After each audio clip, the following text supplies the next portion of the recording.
ನಾನು ಚಿರಋಣಿಯಾಗಿದ್ದೀನಿ ಅಂತ ಹೇಳ್ತೀನಿ. ಕಾಂಗ್ರೆಸ್ ಪಕ್ಷ ಸೇರ್ಪಡೆ ಆಗಿದ್ದೀರಾ? ಯಾವ ನಮ್ಮ ಜಮೀರಣ್ಣವರ ನೇತೃತ್ವದಲ್ಲಿ ಮರಳಿ ತವರು ಮನೆಗೆ ಕಾಂಗ್ರೆಸ್ ಪಕ್ಷಕ್ಕೆ ಸೇರ್ಪಡೆ ಆಗಿದ್ದೀನಿ. ಜಮೀರಣ್ಣನವರು ಏನು ಹೇಳ್ತಾರೆ ಅವ್ರ ಮಾರ್ಗದರ್ಶನದಲ್ಲಿ ನಾವೆಲ್ಲ ನಡ್ಕೊಂಡು ಹೋಗ್ತೀವಿ.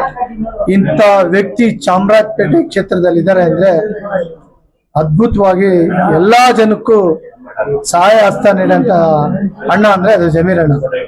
ಈ ಒಂದು ಚಾಮರಾಜಪೇಟೆಗೆ ಸೀಮಿತ ಆಗಿಲ್ಲ ಅವರು, ಇಡೀ ರಾಜ್ಯ ಉದ್ದ ಅಗಲಕ್ಕೂ ಅದು ಅಣ್ಣ ಅಂದ್ರೆ ಅದು ಜಮೀರಣ್ಣ.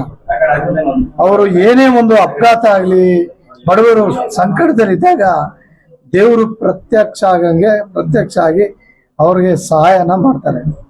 ಅಂತ ವ್ಯಕ್ತಿ 224 MLAಗಳಲ್ಲಿ ಜಮೀರಣ್ಣ ಒಬ್ಬರೇ ಆ ಥರ ವ್ಯಕ್ತಿನ ನಾನು ಕಳ್ಕೊಳ್ಳಲ್ಲ. ಇನ್ನು ಮುಂದೆ ತಿದ್ಕೊಂಡಿದ್ದೀನಿ. ಅವ್ರ ಜೊತೆಯಲ್ಲೇ ಅವ್ರೇನು ಮಾರ್ಗದರ್ಶನ ಮಾಡ್ತಾರೆ ಅವ್ರ ಜೊತೆಯಲ್ಲಿ ಸಾಕ್ತೀನಿ. ಅವ್ರು ಹೇಳಿ ಕಾರ್ಯಕ್ರಮನ ಮುಂದುವರ್ಸ್ಕೊಂಡು ಹೋಗ್ತೀನಿ ಅಂತ ಈ ವಾಹಿನಿ ಮೂಲಕ ತಮ್ಮೆಲ್ಲರಿಗೂ ಹೇಳ್ತೀನಿ. ಧನ್ಯವಾದಗಳು ಸರ್. ನಿಮ್ಮ ವಾರ್ಡ್ನಲ್ಲಿ ಶಾಸಕರಿಂದ ಏನು ಅಭಿವೃದ್ಧಿ ಆಗ್ಬೇಕು ಸರ್? ಎಲ್ಲಾ ಕಾರ್ಯಕ್ರಮಗಳನ್ನು ಅವರೇ ನಿಂತು ಸ್ವತಃ ಅಯ್ಯಬ್ಬಣ್ಣವರಿದ್ದಾರೆ PS, ಅವರೆಲ್ಲ ಕಾರ್ಯಕ್ರಮಗಳನ್ನು ಅವರೇ ಮಾಡ್ತಾರೆ.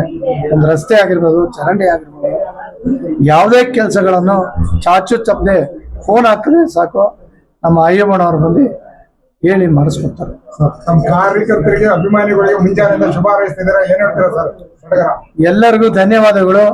ಈ ಜೀವ ಇರೋವರೆಗೂ ನಿಮ್ಗೆಲ್ಲ ಚಿರಋಣಿಯಾಗಿರ್ತೀನಿ ಅಂತ ಹೇಳಕ್ ಬಯಸ್ತೀನಿ. ಧನ್ಯವಾದಗಳು ಸರ್. ನಿಮ್ಮೆಲ್ಲರೂ ಹುಟ್ಟುಹಬ್ಬ ಒಂದು ಶುಭಾಶಯ.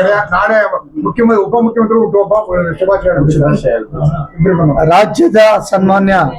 ರಾಜ್ಯದ ಉಪಮುಖ್ಯಮಂತ್ರಿಗಳು DK ಶಿವಕುಮಾರ್ ಅವರಿಗೆ ಈ ಚಾಮರಾಜಪೇಟೆ ಕ್ಷೇತ್ರದ ನಾಗರಿಕರ ಪರವಾಗಿ ಹುಟ್ಟುಹಬ್ಬದ ಶುಭಾಶಯಗಳು.